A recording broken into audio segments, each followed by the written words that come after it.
আসসালামু আলাইকুম ভিউয়ার্স। সকালবেলা একটা শয়তানি করে ফেললাম। রুমের ভিতরে একটা চড়ুই পাখি ঢুকছিল, পাখিটাকে ধরে ফেলছি।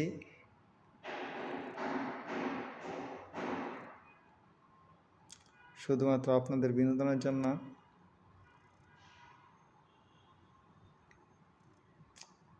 পাখিটাকে এখন ছেড়ে দেব।